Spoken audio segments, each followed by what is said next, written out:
చాలామంది బ్రెస్ట్ క్యాన్సర్తో బాధపడి బ్రెస్ట్ రిమూవల్ తప్పనిసరి పరిస్థితుల్లో మీరు సర్జరీ చేసేయాల్సి వస్తుంది sir. How do people deal with that? విమెన్కి అది ఒక చాలా పెద్ద ఒక స్టిగ్మా లాగా ఉండిపోతుంది. నేను 100% చాలా అంటే దిస్ ఈజ్ వెరీ రెలవెంట్ అండి. మీరు ఈ ప్రశ్న ఎంత ప్రాముఖ్యం అంటే ఒక ఆడవాళ్ళకి మరి బ్రెస్ట్ అనేటువంటిది it's a symbol of their womanhood. ఒక రకంగా చెప్పాలంటే ఒక ఆర్గన్ మనం తీసేస్తున్నామంటే మరి ఒక సైకలాజికల్గా చాలా ఇంపాక్ట్ ఉంటుంది. అంటే అందుకే నేను చెప్తున్నాను కదా, ఈ ఇటీవల ట్రీట్మెంట్స్లో ఎట్లా ఉందంటే టోటల్ ఆర్గన్ రిమూవల్ లేదు. ఇప్పుడు అర్లీ డయాగ్నోసిస్ అయితే ఓన్లీ బ్రెస్ట్ కన్జర్వింగ్ సర్జరీ చేస్తున్నాం. సో ఇదివరకు రాడికల్ మాస్టెక్టమీస్ అని చేసేవాళ్ళం, తర్వాత మోడిఫైడ్ రాడికల్ మాస్టెక్టమీస్, ఇప్పుడు బ్రెస్ట్ కన్జర్వింగ్ సర్జరీస్ అని చేస్తున్నాం. ఈక్వల్ అవుట్కమ్స్తో అంటే ఏంటి, అర్లీ స్టేజ్లో డయాగ్నోస్ అయితేనే బ్రెస్ట్ కన్జర్వింగ్ సర్జరీ పాసిబుల్ ఉంటుంది. పెద్ద గడ్డ వచ్చినప్పుడు చేయలేకపోవచ్చు, రొమ్ము పూర్తిగా తీసే అవకాశం ఎక్కువగా ఉంటుంది. సో కనుక ఒకవేళ రొమ్ము పూర్తిగా తీయవలసి వచ్చినా కూడా పానిక్ అవ్వాల్సిన అవసరం లేదు. ఎందుకంటే there are lot of reconstruction options today. అవును, సేమ్ సిట్టింగ్లో రీకన్స్ట్రక్షన్ చేయొచ్చు, లేకపోతే ట్రీట్మెంట్ అయిన తర్వాత కూడా బ్రెస్ట్ రీకన్స్ట్రక్షన్ చేయవచ్చు. తమ ఓన్ టిష్యూస్తోనే చేయొచ్చు, లేకుంటే బయట నుంచి ఒక ప్రాసెస్ పెట్టినా కూడా రీకన్స్ట్రక్షన్ చేయవచ్చు. సో అంటే you can get back your confidence. మీరు ధైర్యంగా సమాజంలో ఎలాంటి సిగ్గు పడకుండా ఉండటానికి అన్ని రకాల ఆప్షన్స్ ఉన్నాయి. ఏమీ లేదనుకోండి ప్రస్తుతానికి రీకన్స్ట్రక్షన్ ఇప్పుడు వద్దు, టోటల్ బ్రెస్ట్ తీసేసారు అనుకున్నా కూడా ఆర్టిఫిషియల్ ప్రాసెస్ అందుబాటులో ఉన్నాయి. సో అట్లీస్ట్ అంటే అవి మనం వాడుకొని కూడా you can easily move around. అంటే నలుగురు మధ్యలో వెళ్ళాలి, నాకు ఎంతో సిగ్గుగా ఉంటుందని భయపడే అవసరం లేదు. చాలామంది నా ఫ్రెండ్స్ ఉన్నారు సార్, ఒవేరియన్ క్యాన్సర్ లేదు ఓవరీస్లోకి అది వ్యాప్తి చెందుతోందనే ఒక భయంతో ఓవరీస్ కూడా తీసేసిన వాళ్ళు, they feel less of a woman. Correct డెఫినెట్గా అండి. అంటే ఎస్పెషల్లీ బ్రెస్ట్ క్యాన్సర్లో యంగర్ ఉమెన్లో ప్రీ మెనోపాజల్లో ఓవరియన్ సప్రెషన్ అనేది ఒక ట్రీట్మెంటే. ఇక హార్మోన్ థెరపీలో కూడా ఓవరీ సప్రెస్ అవుతుంది, కీమోతో కూడా సప్రెస్ అవుతుంది. అలాగే కొంతమందికి ట్రీట్మెంట్ కానీ ఓవరీస్ తీసేస్తాం. అవును. సో కాబట్టి definitely they will go through this. అంటే ఈ యొక్క హార్మోనల్ ఇంబ్యాలెన్స్ వల్ల విమెన్హుడ్ అనేటువంటిది తగ్గింది అనేటువంటిది వాళ్ళకి ఫీలింగ్ ఉంటుంది. సో దీనికి దట్స్ వాట్ అంటే సపోర్ట్ చాలా ఇంపార్టెంట్.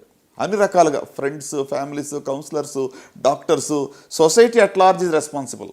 అది అంటే వాళ్ళని ఏదో చిన్న చూపు చూడక, డిఫరెంట్గా చూడక, they are part of us అనేటువంటి ఒక కాన్ఫిడెన్స్ వాళ్ళకి మనం ఇచ్చే బాధ్యత మనందరి మీద కూడా ఉంది. తప్పకుండా సార్. ఐ థింక్ ఈ రెలవెంట్ పాయింట్స్ని మనం ఓపెన్గా డిస్కస్ చేయడం ద్వారా ఎవరికైనా ఇలాంటి సమస్య రెజొనేట్ అవుతే వాళ్ళు చూసే వాళ్ళకి డెఫినెట్గా they will find the ray of hope. అంటే మీలాంటి గొప్ప ఎక్స్పర్ట్స్ నుంచి సార్. ఈ కాంటెక్స్లో before I close this segment sir, చాలామంది మనకి ప్రముఖులు, సోనాలి బెంద్రే, అలాగే వీ హ్యావ్ మమతా మోహన్ దాస్, వీళ్ళందరూ క్యాన్సర్ బారిన పడి బయటపడ్డవాళ్ళు sir.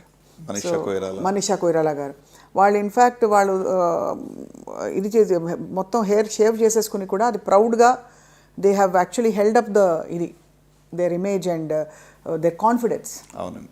So would you like to say anything? అంటే వాళ్ళకి క్యాన్సర్ వస్తుందని ఎవరు నమ్మరు చూస్తే, వాళ్ళ సినిమాలు చూసినా.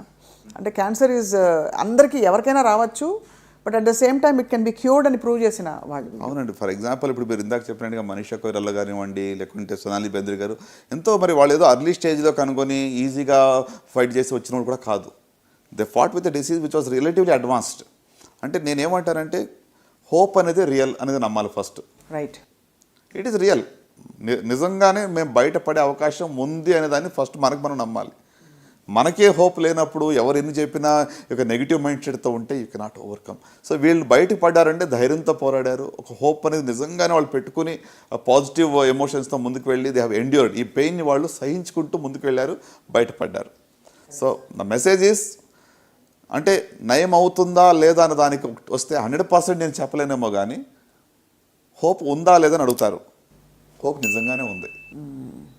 Even in relatively advanced disease also hope. నేను ఎంతోమంది పేషెంట్స్ స్టేజ్ 4 మేము గివప్ అయిన వాళ్ళు కూడా వాళ్ళు పోరాడి బయటపడ్డారు. రైట్.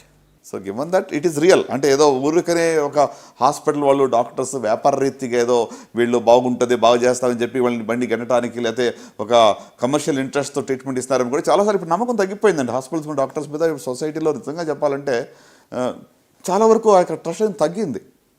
సో గివెన్ దట్ నా మెసేజ్ ఏంటంటే ఎస్పెషల్లీ సాక్షి ప్రేక్షకులకి, హోప్ ఈజ్ రియల్. మీరు ఏ స్టేజ్లో ఉన్నా కూడా నిజంగానే హోప్ ఉంది. రైట్. డోంట్ గివ్ అప్, విడిచిపెట్టద్దు, పాజిటివ్గా ఫైట్ చేస్తే ఈ జబ్బు నుంచి బయటపడవచ్చు. చాలా గోల్డెన్ వర్డ్స్తో ఇవాళ ఈ సెగ్మెంట్ని ముగిద్దాము. Thank you so much doctor Chinnababu గారు for your wonderful guidance today. నమస్కారం. నమస్తే.